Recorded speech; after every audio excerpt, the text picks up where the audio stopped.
بسم الله الرحمن الرحيم. سنتناول هذه المرة درس في الروابط الكيميائية les liaisons chimiques. Donc, on a vu précédemment les atomes individuels. Mais dans la nature, les atomes, on ne les trouve pas à l'état individuel que rarement. Donc ces atomes s'unissent pour former des édifices plus ou moins complexes qu'on appelle molécules. إذن الروابط الكيميائية وكما رأينا سابقا الذرات المنفردة أو المفردة، وعلى وجه العموم لا نصادف في الطبيعة هذه الذرات بهذا الشكل، إنما تتحد لتكون شيئا نسميه الجزيئات les molécules. الذي يخص الرباط الكيميائي ce sont les électrons de valence.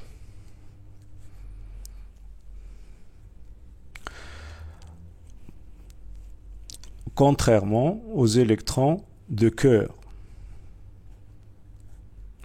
qui sont très liés au noyau, donc ne participent pas à la formation de liaison. Uniquement les électrons de valence qui participent par leur interaction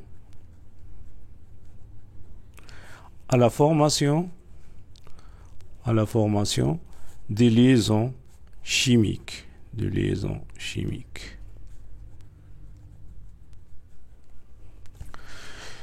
إذن الروابط الكيميائية تنتج عموما عن تداخل إلكترونات التكافؤ أو الإلكترونات الخارجية، بينما إلكترونات القلب عموما لا تساهم في إنشاء الروابط الكيميائية، وذلك لقوة ارتباطها بالنواة. يمكننا أن نقول على وجه العموم أن هناك deux types de la mise en commun pour former des liaisons chimiques. Donc, mise en commun des électrons. Donc, on a en général un atome A qui possède un électron à sa couche externe, plus un atome B qui possède un autre électron. Donc, il y a mise en commun. Chaque atome participe par un électron pour former une liaison covalente. Donc ici, on a une liaison covalente. L'autre possibilité pour former des liaisons chimiques, donc on aura par exemple un atome qui possède un doublet et un autre qui possède une case vide. Donc par exemple on a l'atome A qui possède une case vacante, case vide, plus l'atome B qui possède deux électrons. Donc l'atome B participe par son doublet, tandis que l'atome A fournit la case vacante pour la formation de la liaison AB. De nouveau, donc ici, on a une liaison dative. Donc, mais finalement, en fin de compte, donc ces deux liaisons ne sont pas on ne peut pas les distinguer après leur formation, malgré qu'ils se sont formés par deux mécanismes différents. Maintenant, je vais donner des exemples concernant ces deux types de liaisons, la liaison covalente et la liaison dative. Exemple, on a l'atome d'hydrogène, c'est l'atome la plus simple, donc son cortège électronique c'est un S1. Donc pour former, donc on a l'atome A, donc qui possède un électron célibataire, donc c'est H, plus un autre H qui possède un autre électron. Donc on a la mise en commun de deux électrons, donc on aura la liaison covalente H-H. Donc ça c'est une liaison covalente, simple. Un autre exemple numéro 2, donc concerne un atome, l'atome CL, l'atome H pour former la liaison HCl. Donc pour l'atome de chlore 17, donc la configuration électronique ou bien le cortège électronique, donc concerne aussi le néon 10. Et c'est néon 10 pour la deuxième période, on commence la troisième, donc on aura 3s2, 3p5. Donc, si je représente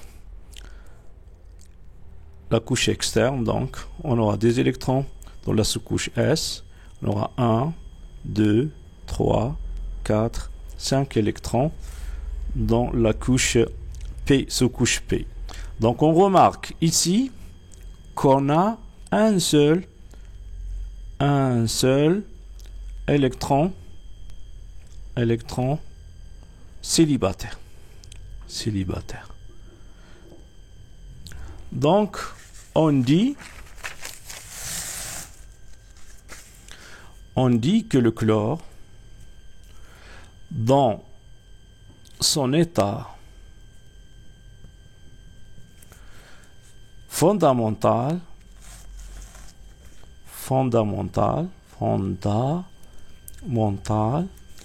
et monovalent.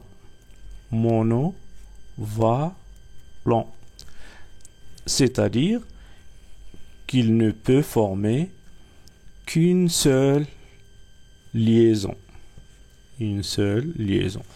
Donc, on a l'atome d'hydrogène qui possède un électron célibataire. On a l'atome de chlore qui possède dans sa couche externe, dans la couche externe, 3 doublés et un électron célibataire. Donc, c'est cet électron célibataire qui va être mis en commun pour former la liaison covalente HCl. Donc aussi, on parle d'une liaison covalente simple. Exemple numéro 3, tout de suite, donc c'est l'oxygène 2. Pour l'oxygène, donc la configuration électronique, c'est l'hélium 2, 2s2, 2p, 2p4. Donc la couche externe, on peut la représenter par sous-couche S, sous-couche P, donc on a 4 électrons, 1, 2, 3 et 4. Donc on voit que O est divalent dans son état fondamental. Donc il peut former deux liaisons.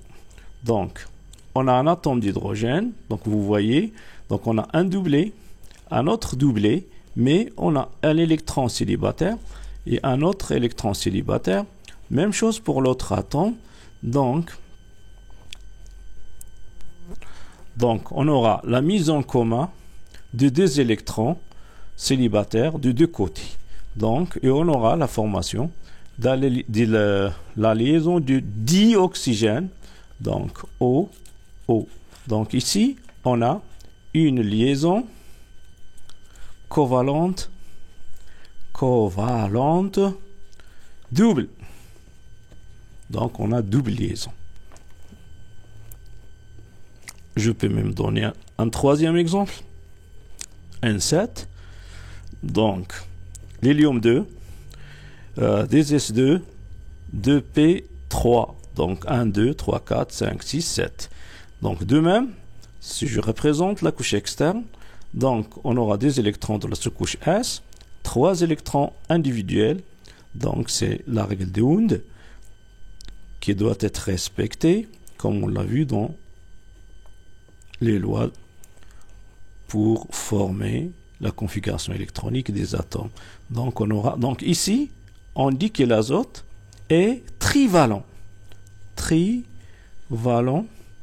Dans son état fondamental. Donc dans son état fondamental, donc il peut former 3 liaisons. Donc on aura N, donc un atome N, donc elle a un doublet, c'est ça, c'est un doublet. L'autre atome de l'azote a un autre doublet, et puis 3 électrons célibataires. Donc on a 3 fois la mise en commun de 2 électrons. Donc on aura une triple liaison N, liaison N, et les doublets libres qui sont toujours là. Donc on a ici une liaison covalente triple.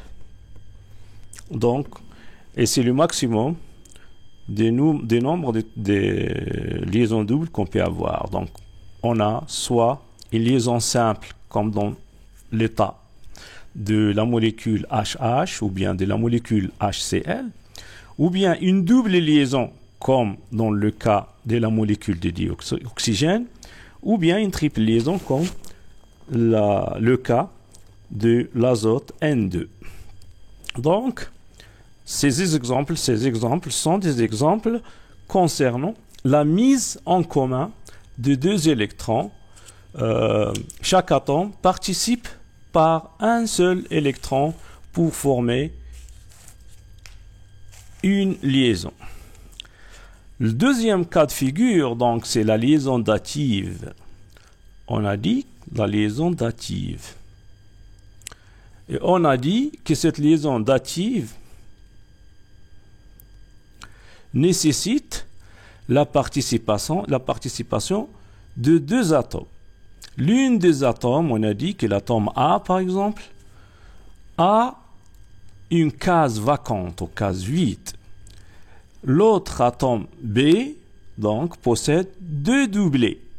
Donc, l'atome B participe par les 2 doublets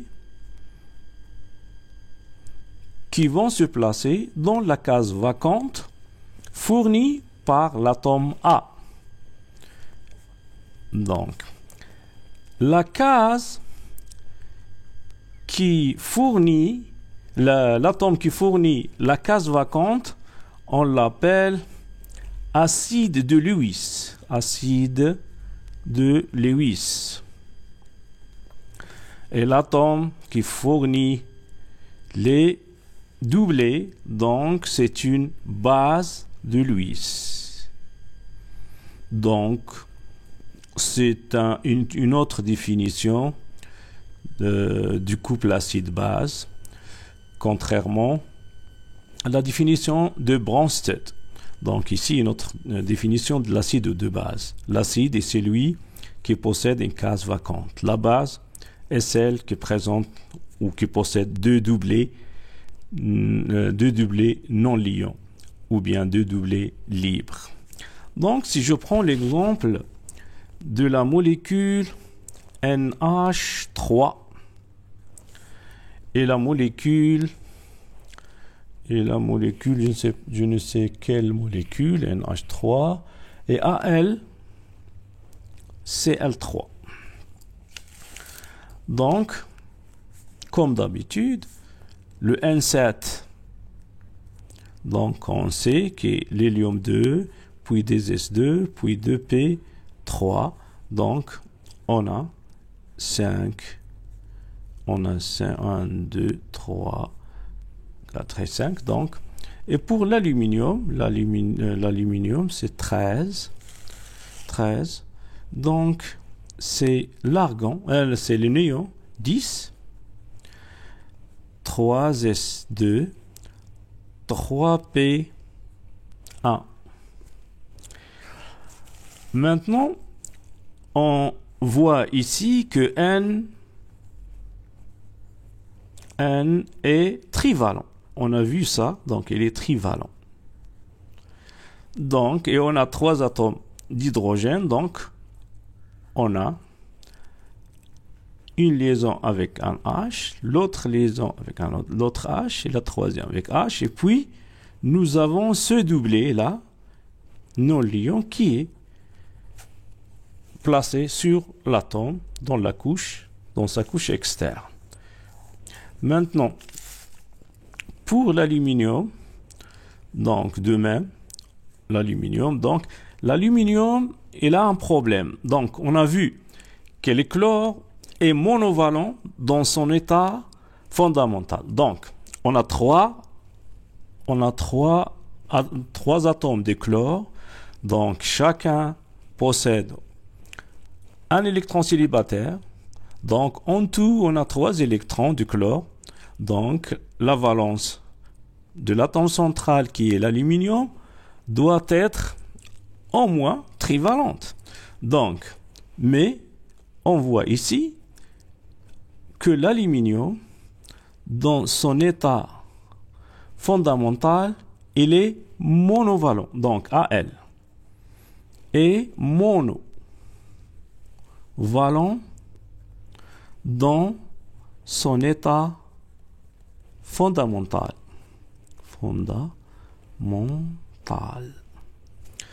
Donc, on a un problème. Donc, l'aluminium ne peut pas réagir avec le chlore dans son état fondamental. Donc, on doit exciter. Donc, on doit exciter cet atome de l'aluminium pour avoir un électron qui passe de la sous-couche S à la sous-couche P, étant donné que la différence d'énergie entre ces deux-là n'est pas importante. Donc, la couche externe de l'aluminium devient une case vacante et une case 2 ou 3S qui contient maintenant un seul électron. L'autre est passé dans la sous-couche P, plus l'électron qui était originalement ici. Donc, dans son état excité,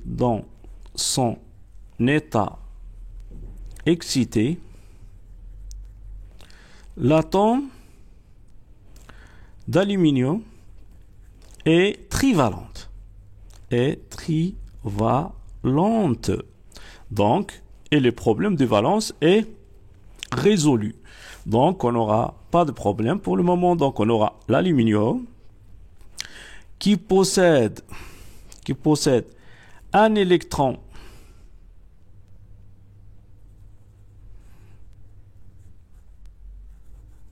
donc qui va former une liaison avec Cl, un autre électron célibataire qui forme la deuxième liaison avec Cl, et le troisième électron célibataire qui va s'unir avec l'électron célibataire du chlore pour former une liaison covalente Cl.